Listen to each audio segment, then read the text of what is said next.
Champions ট্রফির জন্য বাংলাদেশ দলের যে পূর্ণাঙ্গ স্কোয়াড সেটাই কিন্তু এই ভিডিওতে বলবো। ফাইনাল পূর্ণাঙ্গ স্কোয়াড, ক্যাপ্টেন হিসেবে থাকছে কিন্তু নাজমুল হোসেন শান্ত এবং ভাইস ক্যাপ্টেন হিসেবে থাকছে কিন্তু তাসকিন আহমেদ।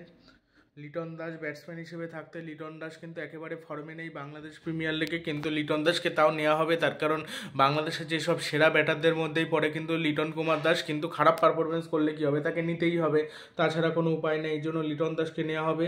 সৌম্য সরকার অলরাউন্ডার থাকবে, তানজিম হাসান তামিম থাকবে, সাকিবুল হাসান থাকতে পারে, তবে সাকিবুল হাসানের বোলিং নিয়ে একটা সমস্যা হচ্ছে, অবৈধ বোলিং নাকি তার ঘোষণা করা হচ্ছে।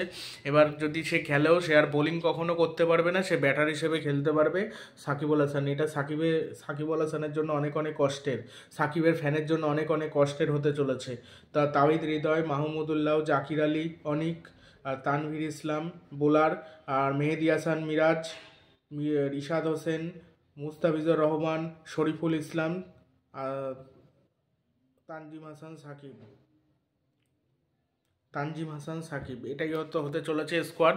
তোমাদের মতে কি স্কোয়াড হওয়া উচিত সেটা অবশ্যই কমেন্ট বক্সে জানিও, এবং ভিডিওটি ভালো লাগলে ভিডিওটি শেয়ার করতে ভুলো না।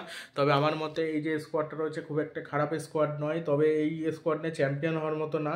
3-3-6, 3-9 আর 3-12, 15 জনের স্কোয়াড এখানে ওপেন হয়তো করতে পারে লিটন দাস, সৌম্য সরকার বা লিটন দাসের সাথে তানজিম হাসান তামিম।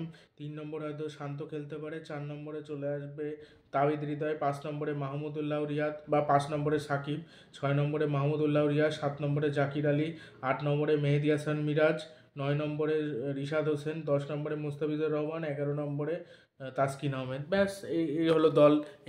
এই দল নিয়েই খেলবে বাংলাদেশ। 12-13 তারিখের মধ্যে জানাতে হবে স্কোয়াডটা, এটা মোটামুটি ধারণা করা হচ্ছে যে এটা হতে পারে, এই কজন চান্স পেতে পারে। এখন দেখতে হবে যে কি করে বাংলাদেশ ক্রিকেট দল।